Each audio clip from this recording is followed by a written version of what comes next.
Highway 666, the road renamed, yet the curse never left. In the endless desert night, trucks and cars vanished without a trace. Whispers speak of the hells chasing lost souls, and radios carrying the cries of the dead. Frank Harlow was no stranger to the dark. 30 years behind the wheel of an interstate rig had taught him how silence on the midnight highway could twist a man's thoughts out of shape. But tonight felt different. The fastest route to his delivery forced him through a stretch of asphalt, once marked by unnamed drivers, still spoke in hushed tones. Highway 666. The road signs had changed, the numbers replaced, but the memories and the rumors had not. Younger drivers whispered about headlights swallowed whole by the black, about scorched tire marks etched into the pavement as though clawed there by something unseen. Some swore they had glimpsed massive dogs, eyes glowing like burning coals, sprinting alongside 18-wheelers at 70 miles per hour.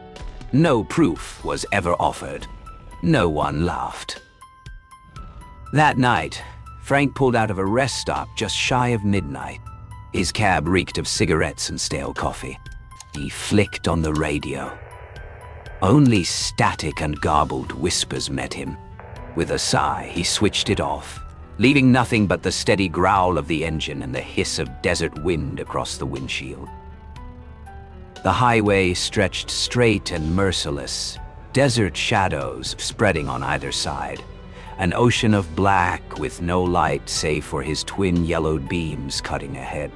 Frank sipped his coffee, his eyes darting to the rearview mirror. Empty.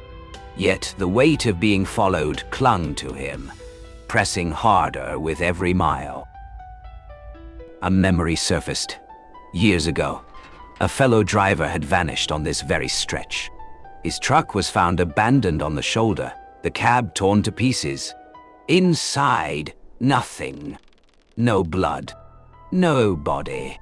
Just claw marks raked deep into the asphalt, trailing off into the sand.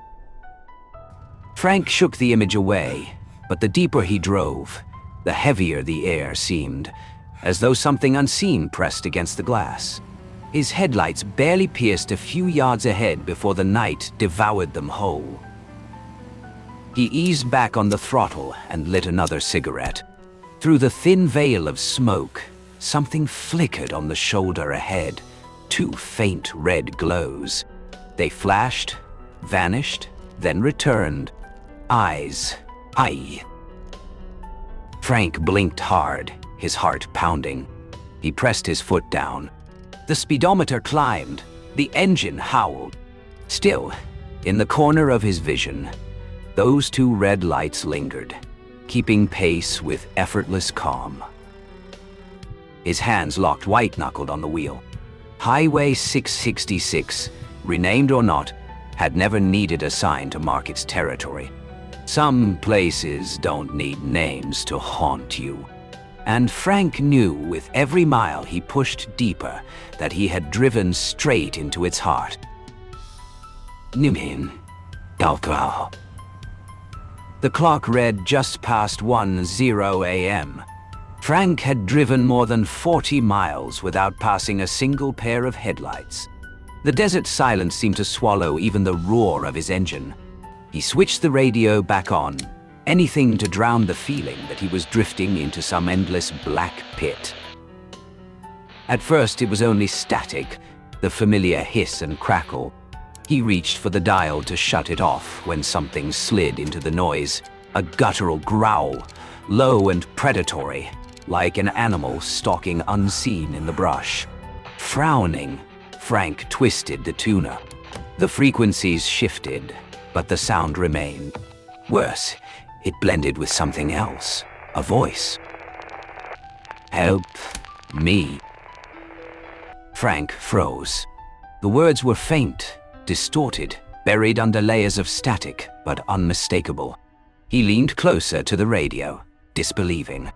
Then the cabin filled with overlapping cries, screams calling out names, the shriek of brakes locking, the crunch of metal twisting on impact. The truck seemed to vibrate in sympathy with the sounds. Frank gripped the wheel tighter, eyes darting to the rearview mirror.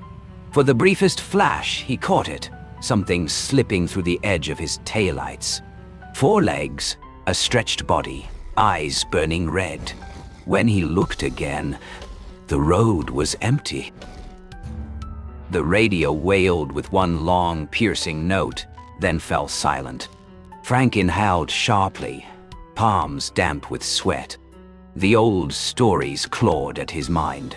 Drivers who swore their radios had come alive before the crash, replaying their own voices, pleading, screaming, begging.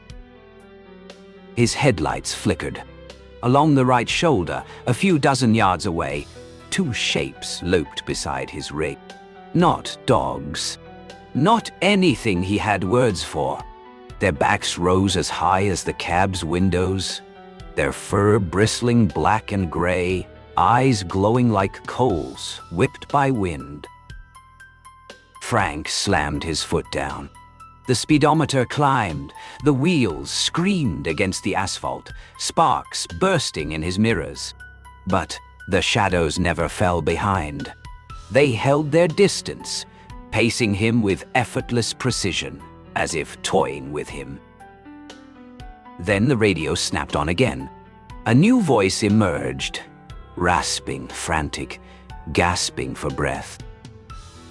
"They're coming. They won't stop." Frank's stomach turned to ice. He knew the voice. It was his own. The cab grew colder, desert air outside forgotten, replaced by a chill that cut to the bone. Frank's eyes locked on the endless stretch of blacktop, but his heart understood the truth. He was no longer alone on Highway 666. Ma. The clock ticked past 1 in the morning. The highway ahead devoured his headlights whole. No gas stations, no signs, no other travelers. Frank felt as though he were driving inside a loop with no exit, a stretch of road repeating itself forever. The engine's steady growl was no longer the loudest sound in the cab. From the radio came a storm of voices, pleas for help layered over the shriek of brakes, the crunch of tearing metal, and beneath it all, a guttural growl that crawled under his skin. This time, Frank didn't reach for the dial. He knew the truth. The radio would come alive whether he wanted it to or not. In the rearview mirror, the darkness stretched, unbroken. Then, a spark of red. Eyes, another pair, and another. Within seconds, the blackness behind him glowed like a pit of embers. An entire pack was following, silent, relentless, hungry. Frank yammed his foot down. The speedometer broke past 80. The truck shuddered violently, tires screaming against the asphalt. Still, the pack did not fall behind. They fanned out on either side, massive bodies keeping pace with impossible speed. Long tongues lolled from gaping jaws, teeth flashing white and wet in the glare of his lights. One lunged. Its claws scraped the steel door with a screech that tore through Frank's skull, leaving deep gouges that glistened like open wounds. He gritted his teeth, wrestling to steady the rig. One wrong slip and the 18-wheeler would become his coffin of steel. The radio erupted again, this time with laughter. A harsh, rasping laugh, like it rose from a throat scorched in fire. Between the bursts of static and mirth, Frank heard his name, whispered, and then shouted, over and over, each time closer. His heartbeat hammered against his ribs. Sweat poured down his neck, soaking his collar. He kept his eyes locked forward, refusing to look at the glowing eyes swarming beside him. Yet they filled his mirrors. dozens of predatory glares reflecting his every move. Frank no longer needed convincing. He was prey, and the pack was closing in. Highway 666 was no highway at all. It was a ritual, a hunt in which survival was never the prize. The truck wailed in protest, tearing through the night as though it too understood the futility. And deep down, Frank knew the worst had not yet come. The chase twisted into nightmare. Frank crushed the accelerator so hard his foot trembled, yet the needle crawled forward sluggishly, as though an unseen hand were dragging the truck backward. On either side, the hellhounds skimmed the tires, claws sparking fire as they raked the asphalt. One leapt, latching onto the side of the cab, its jaws sinking into the steel as if it were paper.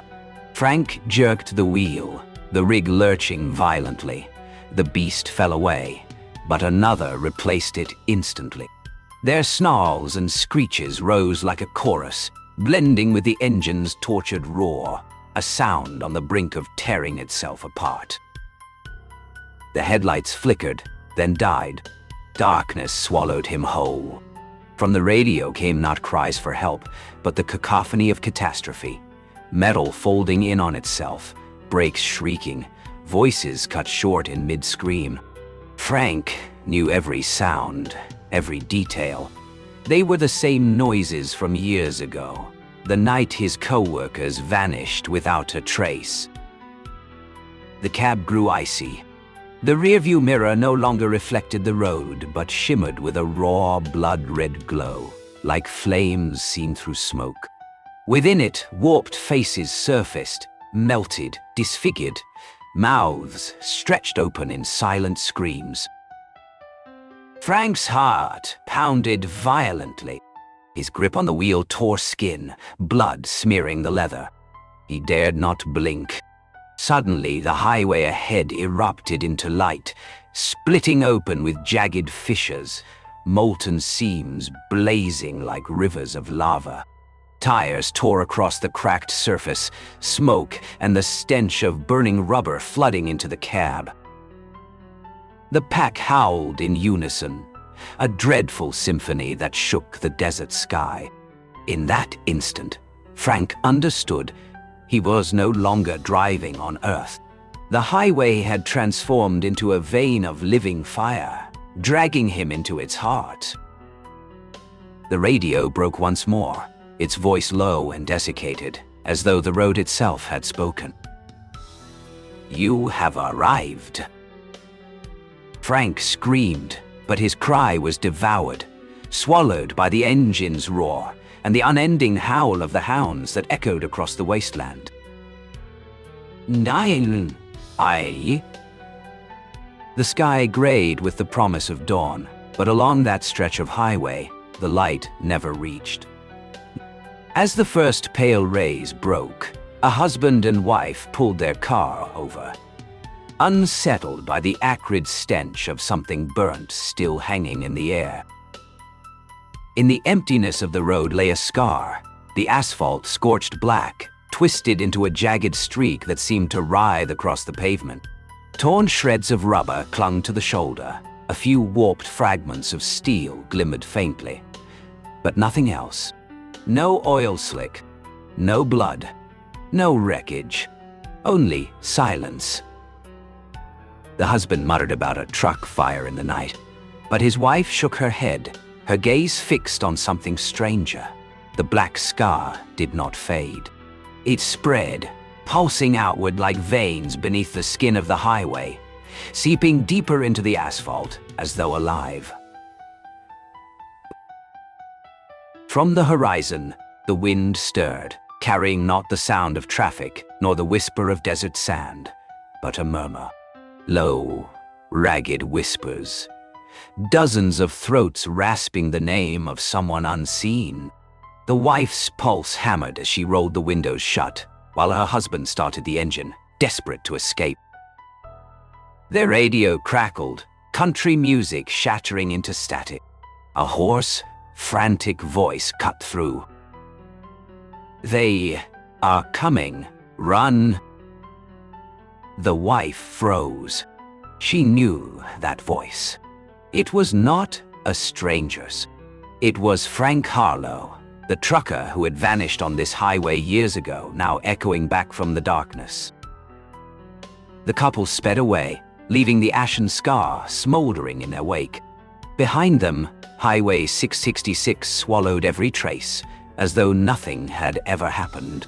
Yet in the shadows, the red eyes stirred again, waiting to fasten themselves to the wheels of whoever dared wander next. The highway does not end. It only waits. Naha.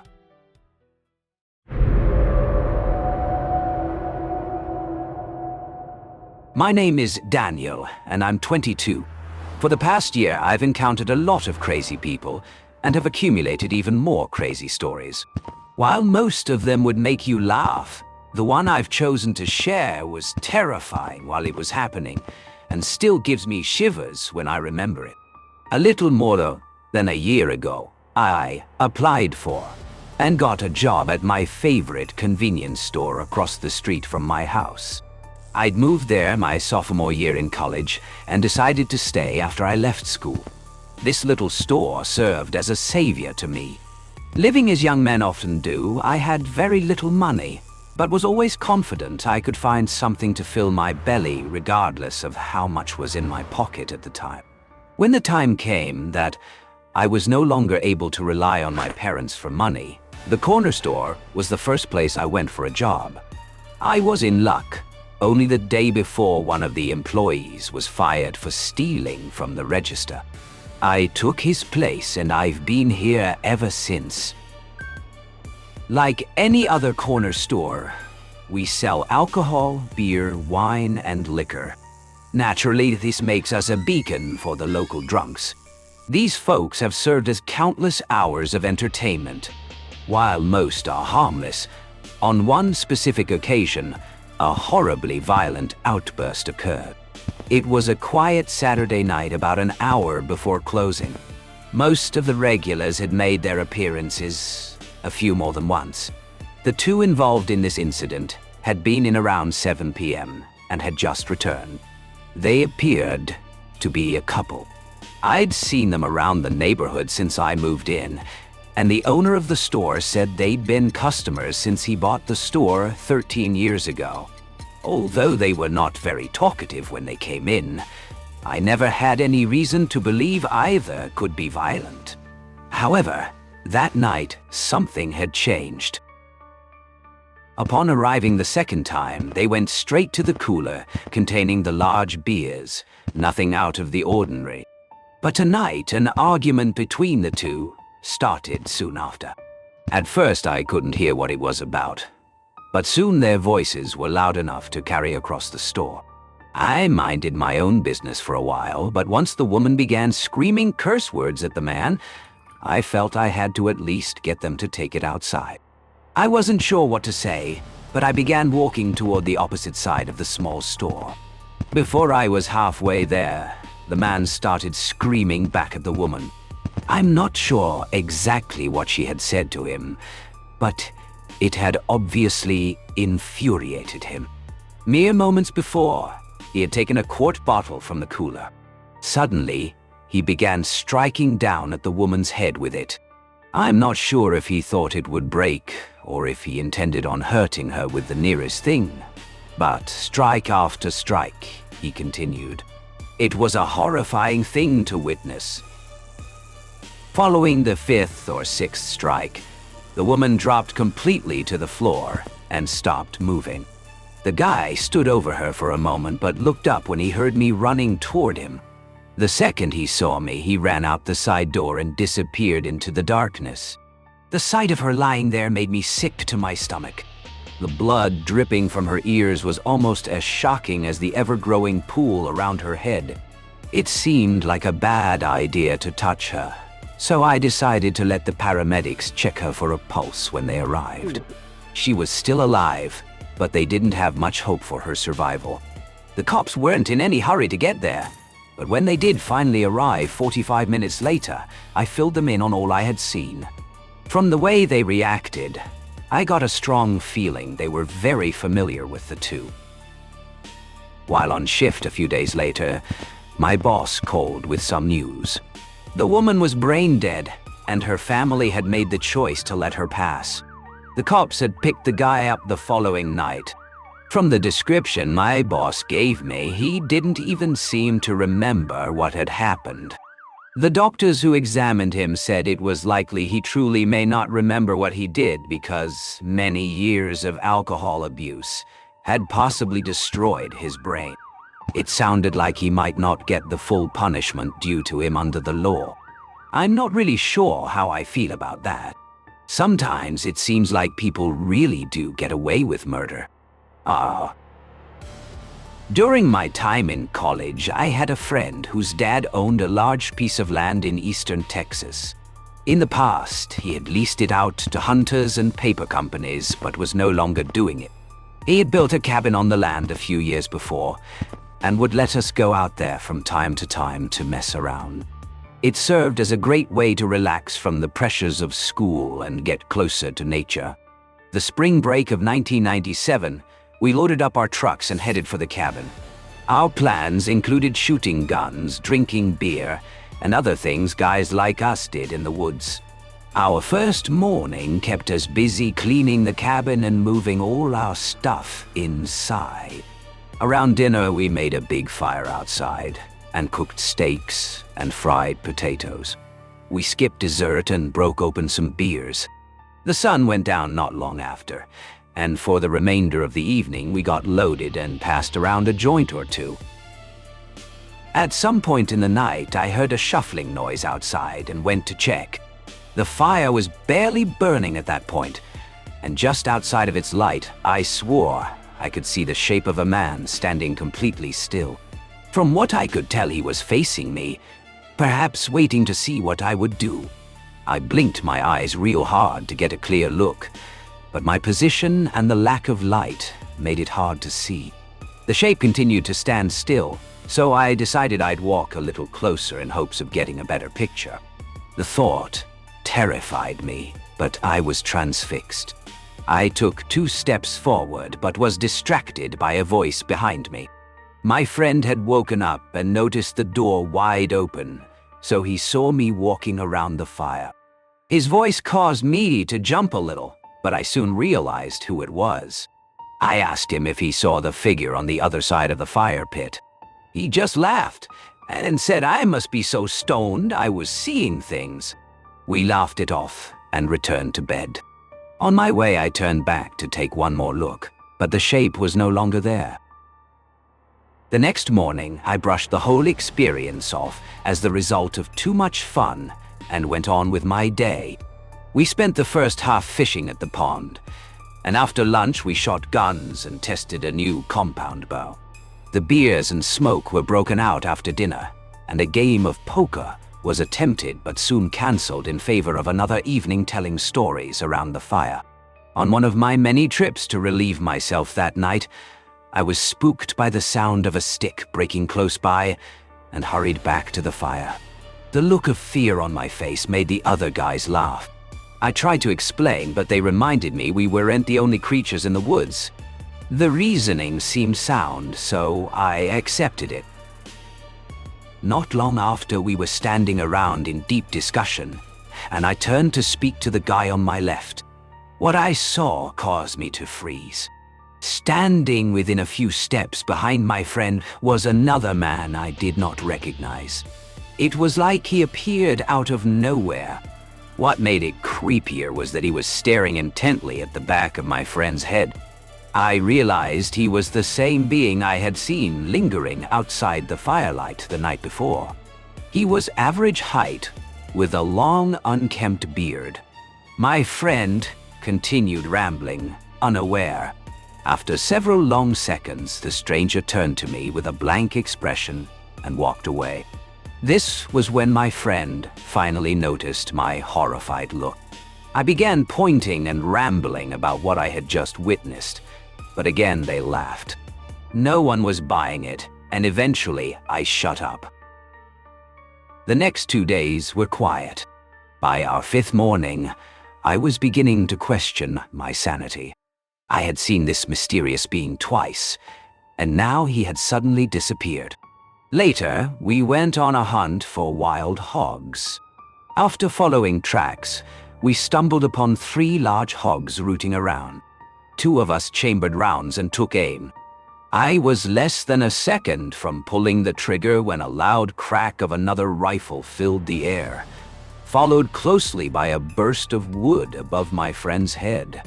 It took a moment to realize we were being shot at. A second shot came even closer. We didn't wait for a third. My friend led us down a side trail back to the cabin. Instead of safety, more shots followed. We hopped into my truck and sped out. This was before cell phones, so we had to drive 20 miles to town for help. After explaining the situation, we returned later with deputies. We waited, but nothing happened. A cursory look found holes in the cabin, and another in my buddy's windshield.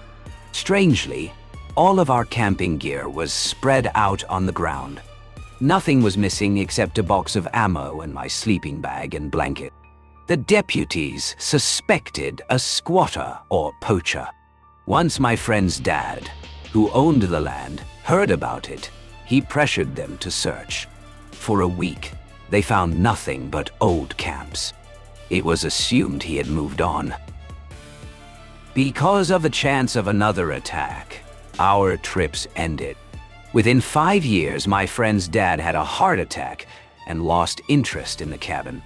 The land was leased out again. Each time I jot down a quick note, I'm reminded of those trips, and especially that terrifying week that caused them to stop. Sometimes I still wonder why the stranger seemed so focused on my friend, and perhaps more concerning, if he's still out there waiting to finish what he began. No. I live in a major city in Texas now. My apartment complex is gated and in a good neighborhood, but the security isn't extremely tight. Sometimes the gates are left open, and anyone can follow someone else in. A couple of times in the past 3 years, management has put out notices of vehicle break-ins and items stolen from porches. We also have frequent solicitors, even though signs forbid it. One Friday evening, I went to bed at about 2:30 a.m. I had trouble sleeping, so I put on a podcast and started to doze. Suddenly, I became aware of a noise, a clicking sound. At first, I thought it was my neighbors. After about 30 seconds, I realized the noise was extremely repetitive and getting louder. Then it hit me. It was coming from my door. I leapt out of bed and headed to the foyer. The lock mechanism was moving back and forth rapidly, like someone was trying to unlock it. An object was inserted into the lock, and they were forcing it. I instinctively turned around, unlocked my bedside safe, and pulled out my pistol. I loaded it and chambered around. As I exited the bedroom, I saw the lock twist and unlatch. I immediately pointed my weapon straight ahead, knowing if someone came through, I would have to react instantly. I decided if they came in, I would give them a momentary chance to retreat, but if they did anything else, I would shoot. They didn't enter, however, because I had also locked the deadbolt. Only when I first moved in had I gotten into the habit of always keeping it locked when I was home. That decision saved me from a life or death confrontation. I approached the door and looked through the keyhole. On the other side were 3 people, 2 men and 1 woman, all wearing hoodies. The men had objects in their hands I couldn't identify. They were talking back and forth, trying to figure out why they couldn't open the door. The woman spoke loudly, repeating something about an apartment number that didn't even exist in our complex. I jabbed the door hard with a broom handle to let them know I was inside. They immediately stopped and ran off. I debated calling the police, but decided against it since they would be long gone. The next day, I filed a report and told management. They said it was unusual, but would increase police presence. Nothing more ever came of it. 7 months later, no further incidents occurred. I don't think they'll be back, but I took the precaution of installing a smart lock so the deadbolt stays locked even when I'm not home. It's crazy to think that deadbolt was the only thing between me and an armed confrontation. If there's one good thing, I feel confident I stayed calm and was ready for the unthinkable.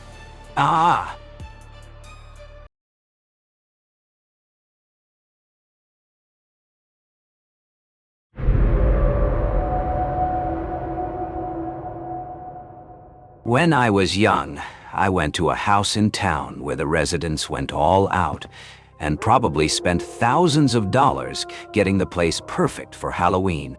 This place was insanely well done, and I mean really good, even compared to professional haunted houses. I believe the year was either 1999 or 2000, because I went dressed as a red-faced demon warrior. I remember being scared out of my mind the previous years, and I hoped my character would provide me with some courage. They blocked off the scene with a black tarp and had everything you could ever want to see at such a house. A psycho shower scene, a zombie crawling out of a toilet, ghouls and imps climbing the tree, blood, gore, strobes, fog, everything. I remember feeling terrified even with my double-staff weapon. Even though I was scared to death to walk through it, I always admired the workmanship, knowing the props were either very expensive or took great effort to make. To this day, I've never seen a better yard than that. As always, every year I saw the house owner sitting on the porch, reveling in the terror they brought to the neighborhood and handing out candy. So I nervously crossed the yard past flying banshees and impaled corpses. I noticed the main attraction at the end of the line. There, on what was probably the driveway, was the bottomless pit illusion. The glowing box chilled me, lit by a lone bulb like a furnace.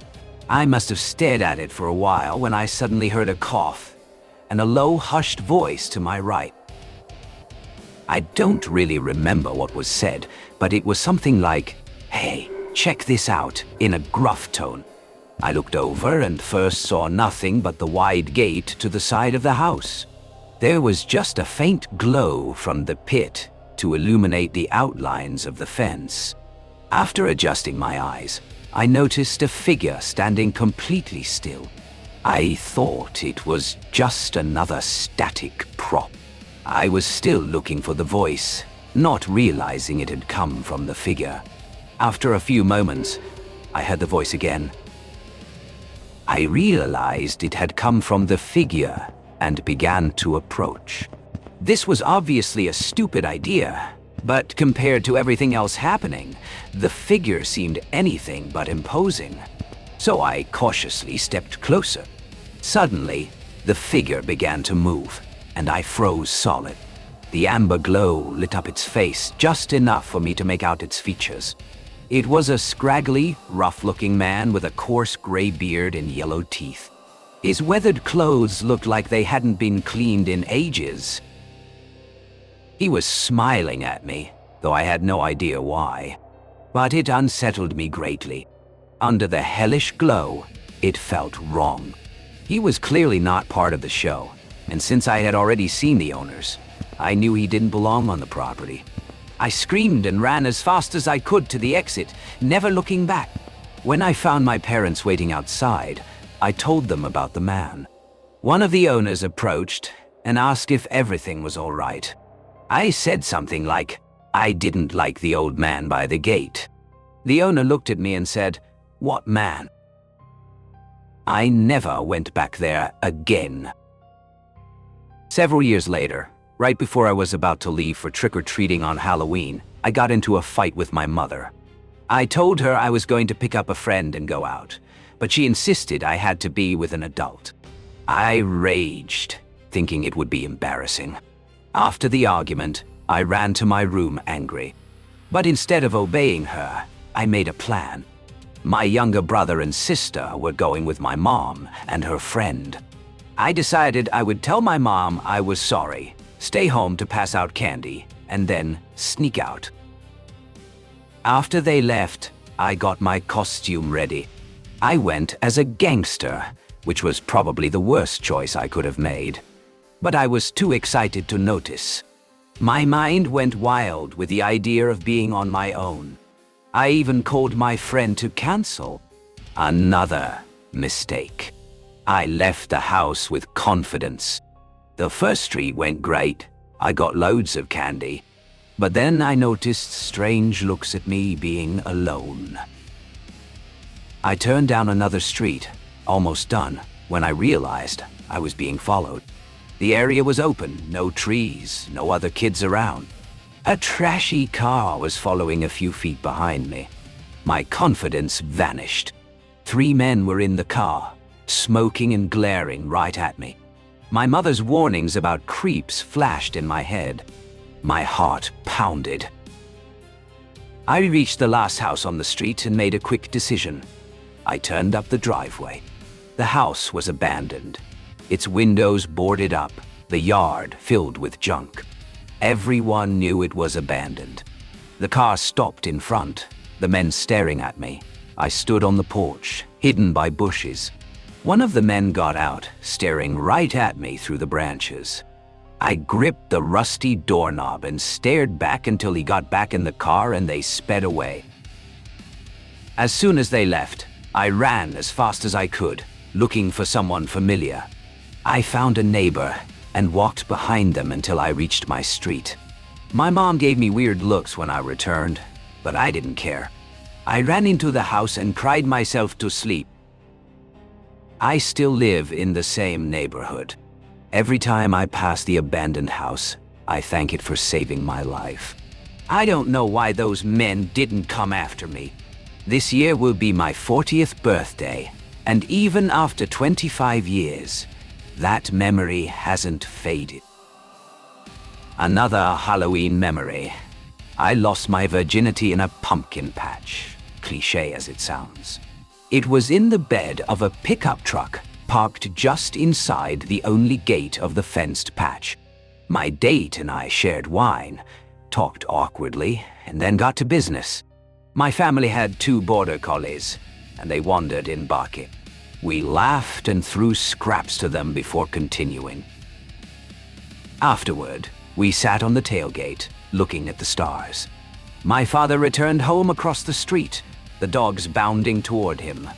As we dressed, we heard rustling behind us. In the moonlight, we saw a pumpkin begin to rise, not lifted, but as if it stood up on its own. Then 2 spindly legs emerged. I thought it was a trick at first, but then I saw it clearly.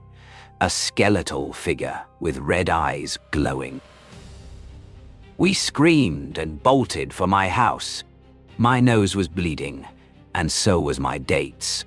I yelled for my dad to get his gun. He stormed toward the patch, but the dogs refused to follow.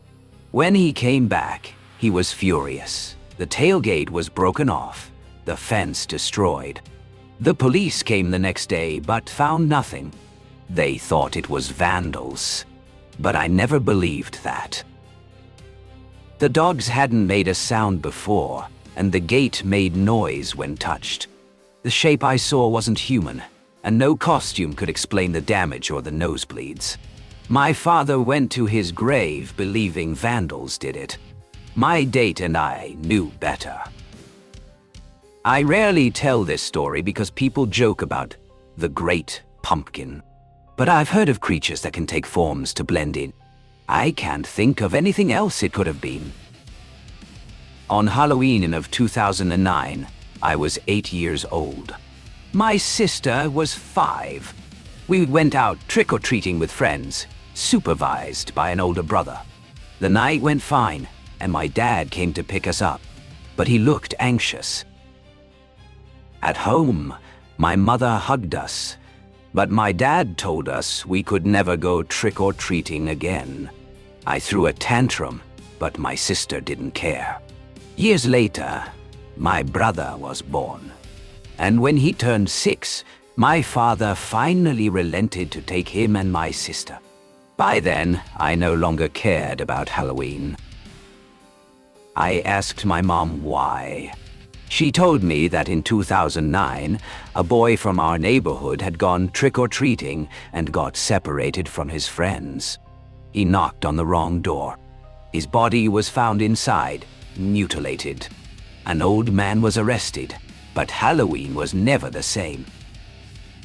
The house is still abandoned. People call it the haunted house now. Halloween is ruined for me.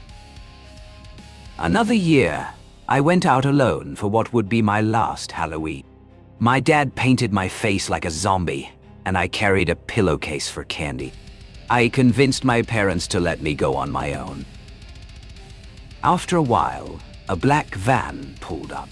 A man in a mask got out, carrying a machete. He said, "Want some candy?" and dropped small sacks into my bag. He snickered and left.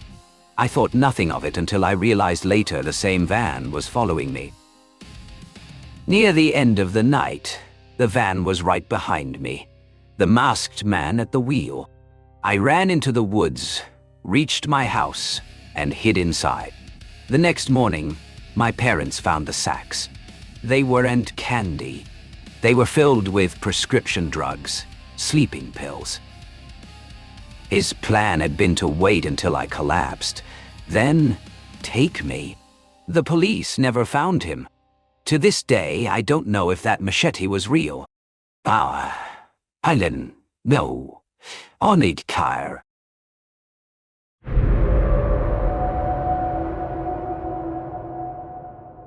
This happened on a Norwegian peninsula when I was about 15 years old. It must have been 2006, give or take a year.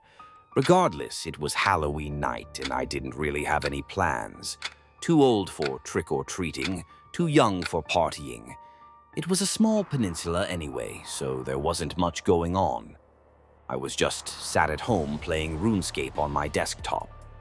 This continued until sundown. You could say I was mildly addicted to that game.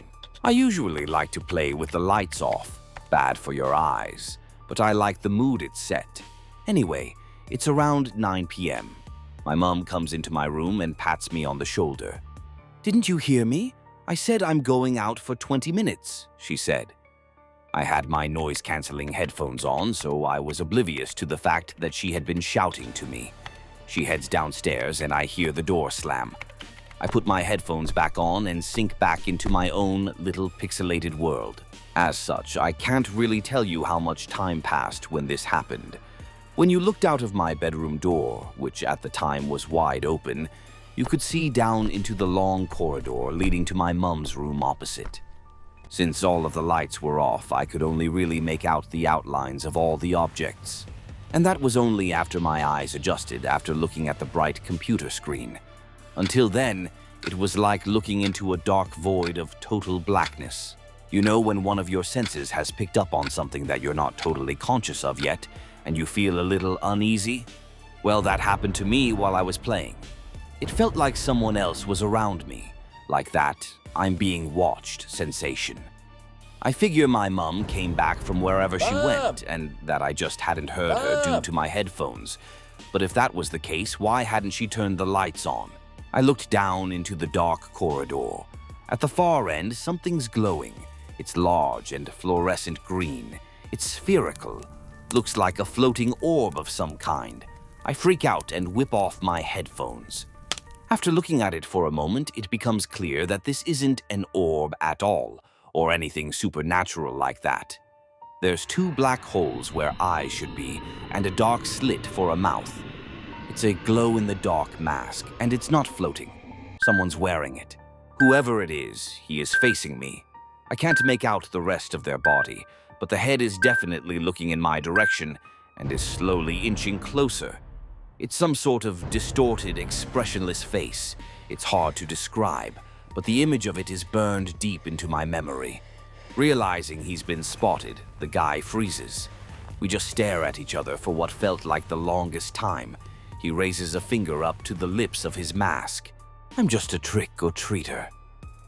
It's a thick, manly voice, one I didn't recognize. In a state of shock and not really knowing how to react, I just sit there, keeping my eyes on him. So, trick or treat, I mumble out. Neither. Please go now. But he doesn't go. The glowing face starts moving towards me. Desperate to keep him out of my bedroom, I leap up and slam my door closed, locking it and pressing the full weight of my body against it. The guy is just outside my door. I can hear his deep breaths on the other side. He tries the door handle. It rattles. More heavy breaths. He tries the handle again. Then suddenly there's a loud bang. Something heavy slams against the door.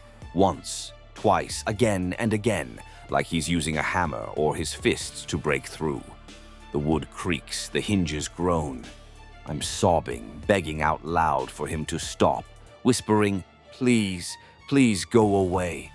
The pounding grows louder, faster, the door shaking violently under my weight.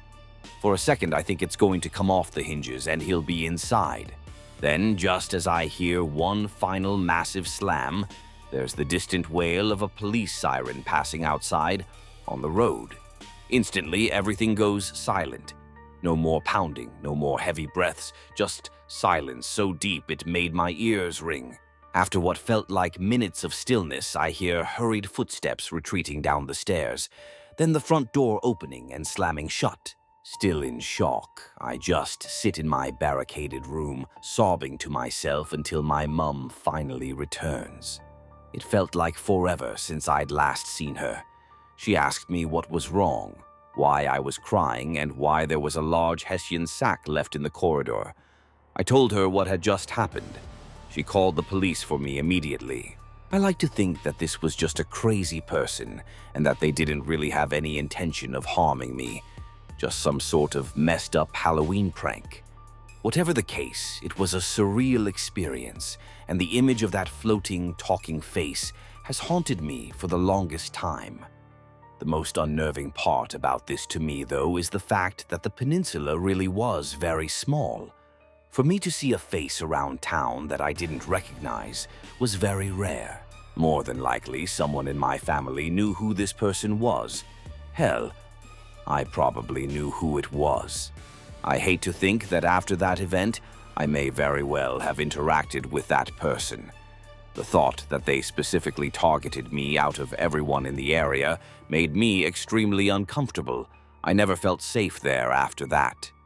That's part of the reason I moved away when I was 18. One time I received an invite to a website after chatting with some guy online. He told me it was something he thought I'd really like. Not really knowing what to expect, I followed the link. This was, as you probably expect, a mistake. The link took me to a site with just a video on it. The images were very poor quality and very grainy. In the video, there were 4 Chinese guys sat around a table in some crummy apartment. I'm pretty sure they were all drunk, and one of them was resting his head in his arms against the table. As the camera occasionally dipped downwards, you could see that the floor area beneath them was covered in a tarp. Nothing much else was happening. I wanted to skip forward because I was getting bored, but that's when I realized that you couldn't. This was a live stream. The guy who sent me the link said to keep waiting and just give it 5 minutes. So I popped open another tab whilst I waited and checked back on the stream every so often. At one point, when I clicked back on the video, there were only 3 of them sat around the table, and a box had appeared above the video. The words in this text box were all in Chinese. I'm pretty sure it was Chinese at least. But I remember very distinctly that there were 4 boxes, each with numbers in them that kept changing. I didn't think much of that at first. Not long afterwards, the 4th guy returns to the table. He was now holding a revolver in his hands. He sat back down at the table with the other men and placed the gun on the table. You could hear the guy holding the camera saying something, but obviously I didn't understand what. He sounded very aggressive in his tone, though. That's all I could really discern. Then there were a couple of other voices coming off camera, chiming in too. The guy at the table who had brought the gun grunted something and spun the pistol on the table. That's when I realized this was a live game of Russian roulette for some sort of gambling website. People would stake their bitcoins on what I assume was a 4-to-1 bet. That's what the changing numbers were at the top of the screen. The Chinese characters must have referred to the different guys at the table, and I assume the changing numbers were the amount of cash being staked on each player. Whether the money wagered was for that man to live or die is something that I can't answer. It was like something out of The Deer Hunter. I couldn't believe it. But these guys didn't look like they'd been captured and forced against their will to play. They just looked like tired businessmen. Maybe they were a group of desperados who really needed cash. Or maybe they really were forced. I don't really know. I should have stopped watching at that point, but I guess I'm a glutton for punishment. The guy who the gun ended up pointing at put it against his head and pulled the trigger. The chamber was empty, so he was okay. Then the next guy took the gun from him. He didn't even fucking hesitate to stick the gun in his mouth and pull. There was a brief flash.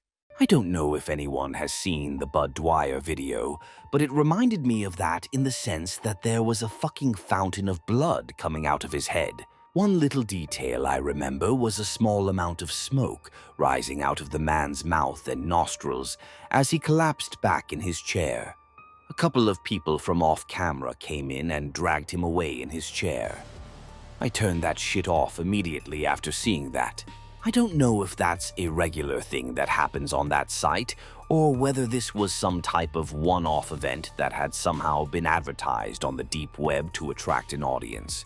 I do think about that video from time to time, along with a few other ones that I've seen. Like I said, this shit stays with you. My money situation hasn't been the best lately, with rent and bills to pay. It's been a struggle. In my attempt to make ends meet, though, I met someone I wish I hadn't. A few nights ago, I saw an ad on Craigslist looking for someone to help move a few large items and boxes up from the basement. The job offered $12 an hour cash, and estimated to be around 5 to 7 hours worth of work. That sounded great to me, and best of all, it was within walking distance of my house. I emailed the poster of the ad, and everything seemed great at first. He was thankful that someone had answered so quickly, because he really needed to get things done. After a few emails, though, he hits me with something. I want you to know that I'm a gay man. How old are you, by the way? That's a weird message to send. His sexuality should be none of my business. If you call up a plumber to come to your house, you don't share that information with him. I'm a 28-year-old guy, though. I'm in good shape. And I never leave the house without a knife in my boot and a sidearm on my waist. I need the money, and this guy's 68. If he tries anything, I'm confident I can handle myself. Besides that, I like to think the best of people. I try and tell myself that maybe he's just a bit flamboyant and has had trouble in the past hiring people who turned out to be homophobic. The time comes, and I get to his house. He comes off as a normal and pleasant dude right from the bat. He's polite and friendly and has a really cool house. It's your typical middle-class New England home from the early 40s. Not something I'd want to live in because you're so closed off with smaller rooms, but they have a nice charm. He's even furnished it with antiques from the time period, so I'm put a little at ease with everything going so well at first. He takes me down into the basement, and it is a bit creepy. Let's be honest here, most basements are. Even more so when it belongs to a stranger. He shows me what needs to be done, and I start getting to work. Everything goes fine for the first hour or so. Then I notice, out of the corner of my eye, he's watching me from around the corner. I try and tell myself it's no big deal. He just wants to make sure I'm not stealing any of his stuff, and that I'm doing what I'm supposed to. After a few minutes, he goes away. About 30 minutes later, he comes strolling in wearing nothing but underwear and socks. "Oh, sorry," he says. "I was just about to take a shower, and I forgot to tell you a few things." Well, that wasn't really the case, as he just repeats something he told me earlier. He's 68, though. Can't expect him to remember everything, right? A little more time goes by, and he calls me from upstairs and tells me to come and take a break and have a glass of water. Sounds good to me. I get upstairs, walk into the living room, and he's sitting on the couch completely naked. I freeze a bit, and he says, Is okay with you?" I told him that I already informed him I was straight, and if this is what he was looking for, he hired the wrong person. He starts apologizing and puts his little buddy away and begs me to please finish the job, saying that he didn't mean to make me feel uncomfortable. Again, I need the money, so I agree. I figured there's no way this guy could overpower me, and he has no idea I'm carrying. I get back to work, and everything's fine for another couple of hours. I go back upstairs once the job's done to let him know. He tells me no problem and to have a seat while he goes and gets the money. I sit down and take out my phone to browse the internet while I wait. After a few minutes, I just know he's right next to me. It's something most people always manage to realize. I don't know the science behind it, if there is any. I didn't consciously see or hear anything, but maybe your brain picks up on little cues subconsciously. Either way, I turn behind me and there he is, dick out, going to town on it. I admit I freeze a bit from the shock of it. He reaches out and puts his hand on my shoulder. Now, this is probably what creeped me out the most. With his hand on my shoulder, he leans in a little towards me, smiles and says, "Now don't go and tell anyone what you've just seen, okay? This is just our little secret. Nobody needs to know about it, right? Right?" That's not a line that should come to your mind if a 28-year-old is your normal victim. That's the kind of thing you get used to saying after doing like this to Ed. Kids. At that point, I jumped up, told him to give me the money he owes me, and started towards the door. He hands me the money while still jerking off and says again, "Don't forget, it's our secret." A few hours pass, and I receive an email from him. "Thank you for what you did for me today. I feel as though we bonded and connected on a very special level. This was a wonderful day I'll never forget. I have more work for you tomorrow. Maybe you'll learn to enjoy watching me share my private moments with you." I didn't respond. In the earliest months of 2014, I started dating my current boyfriend. We hit it off immediately, which resulted in me staying at his house multiple nights out of the week. Eventually, I ended up living there, sharing a mobile home with him and his father. The neighborhood itself was fairly creepy, one of those unnamed country areas that branch from a main road. Richard, my boyfriend's dad, would tell me stories about how the entire street was owned by one man, a guy who had gotten old in recent years and let the land go. As a result, the field beside our mobile home was overgrown with weeds and old trees. He also told me about these strange occurrences, which he attributed to two things: aliens and kids from another neighborhood. Despite his warnings and how creepy the area was, I didn't take him too seriously. After all, his biggest concern was aliens. I was unemployed for a short period of time after moving in, which left me alone in the house while my boyfriend and his dad went to work. I spent most of my days putting in job applications, cleaning up the house, and reading online. I guess you could say that my presence at the house was pretty predictable, which is the only explanation to this occurrence. On a day as unremarkable as any other, while I sat reading a book in my bedroom, I heard a car pull into our driveway. The sound was pretty distinctive, considering the area wasn't paved, but rather made up of gravel. Thinking that my boyfriend, Cody, had come home early from work, I slipped some shoes on, then started for the front door, which was on the other side of the house. Before I could reach it, a knock sounded against the glass. The front of our trailer had a sunroom, basically a front porch that is encased with windows, making it so you had to go through 2 doors before stepping into the living room. Being as paranoid as he was, Richard would usually lock the sunroom door before leaving for work, unless he was in a huge hurry. Still thinking that maybe my boyfriend had come home early from work, I opened the front door to let him in. Only it wasn't Cody at the door, but a rather short Hispanic man. He smiled at me through the glass and nodded, almost as if I was exactly who he was expecting to answer. I noticed that he had one hand behind his back, and the other was hanging at his side. I tried not to think too much about it. Beside him in our carport was a small white truck, and I could hear that the engine was still running. Hey, can I help you? I tried to make my voice as strong as I could, but it only came out shaky. I'm with the garbage company. I'm here to pick up your trash cans. I blinked, knowing immediately that this was a lie. Yes, it was common for the garbage company to come and pick up trash cans if the bill hadn't been paid, but I'd gone with Cody the week before to pay it. Not to mention, the drivers never knocked on the door. They would only ever take the cans and leave.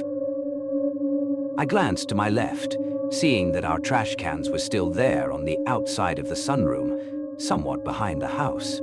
They're right there.